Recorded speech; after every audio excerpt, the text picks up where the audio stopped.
Well, thank you very much. It's been a very interesting debate. It's very nice to be back at the Oxford Union. Apologies for being poorly dressed.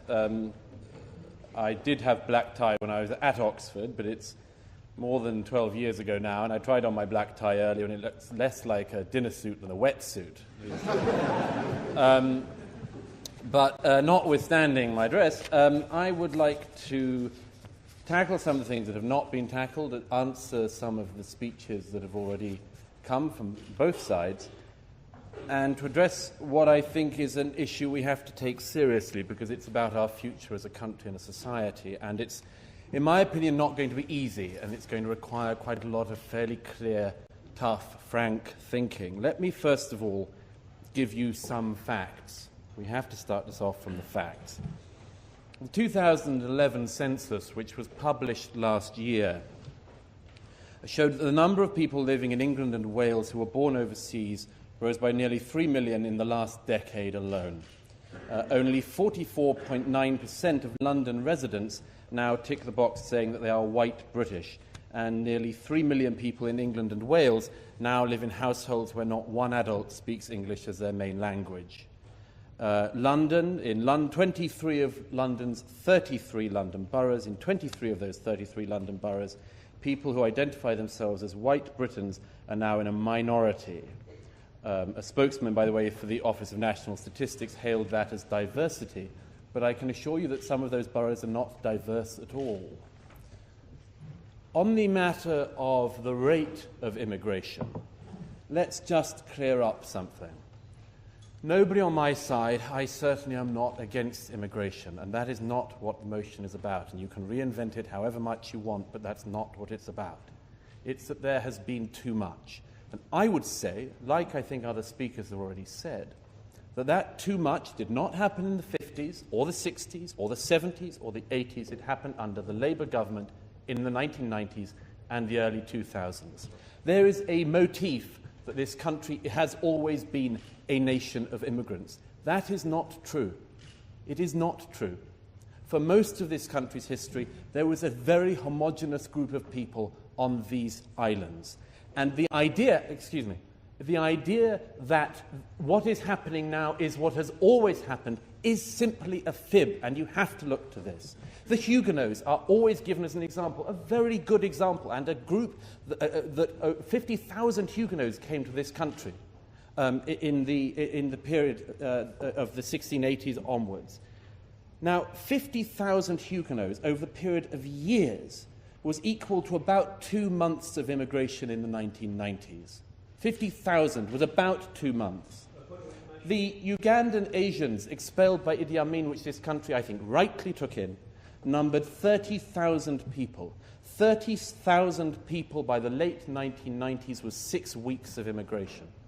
So my point to you, first of all, is that the speed and the rate matters, and it matters for a reason which I am going to come back to in a moment. But first, let me mention some of the arguments that have come up which do need answering about this.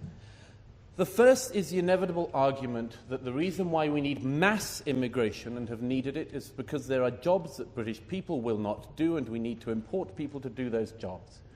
Let me say to you as frankly as it is possible to say, that is one of the most racist arguments you can hear.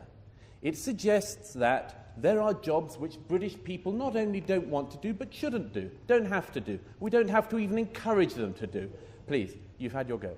We don't even need to encourage them to do. But we will go around the rest of the world and hoover up people who are willing to work for nothing because it provides us with cheap nannies and cheap waiters in restaurants and so on. I think it's a lamentable argument.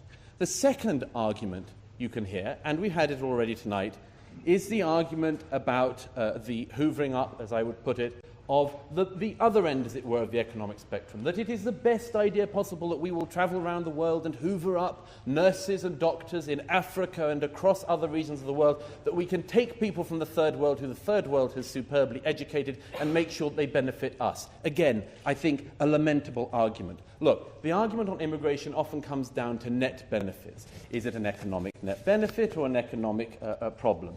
You can, incidentally, on the material in this, find pretty much a 50-50 50-50 divide. About 50% of the studies say that there's a huge impact positively for the country. About the other 50% say the opposite. And by the way, that even goes, Lord Singh, to the study you cited. You cited the UCL study. That same study found that between 1995 and 2011, migrants in the UK received £95 billion more in services and benefits than they contributed in taxes. That's the same study that you cited. Another one that we get told, and we got it from someone on the floor, we need immigrants because they're going to pay our pensions. Ladies and gentlemen, whoever the gentleman is, let me tell you something, a shocking fact. Immigrants get old as well. An amazing fact. Which means that if you have that model, every single year you need to import more and more immigrants because you need to support that. It's known as the pyramid or migration model, and it doesn't work either. Look, one of the strange things about having this debate is this.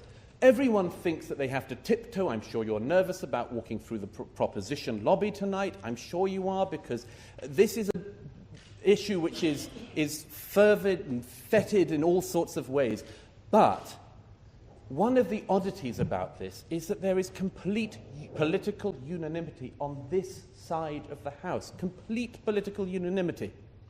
Jack Straw, who was one of the Labour ministers who presided over that catastrophic period of too fast immigration, now says, he said it in November of last year, that it was a spectacular mistake. That's his words, a spectacular mistake.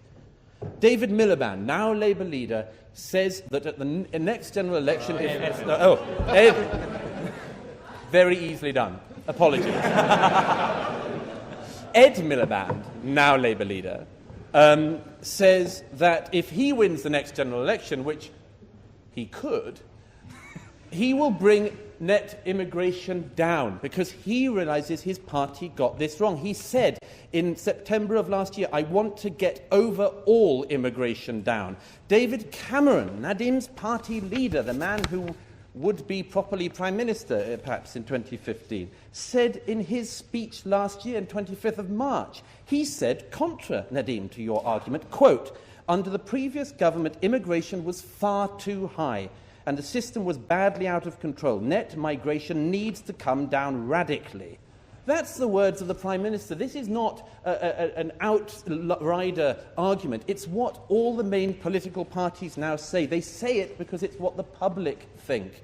77% of the people in the British Social Attitudes poll last year said they wanted immigration to come down. Almost 60% said they wanted it to come down by a lot.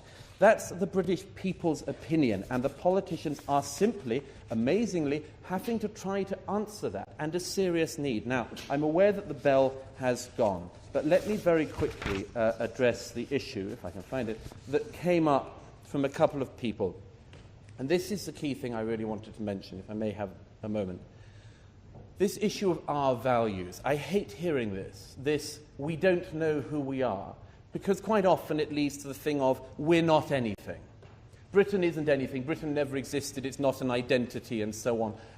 One of the reasons you hear that is because it is an attempt, I think an honest and a decent attempt by people to answer a real question.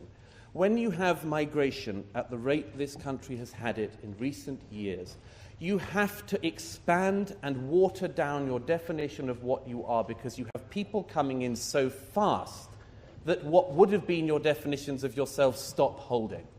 If you asked somebody 50 years ago, what is Britishness? What are British values? They would have said it very clearly.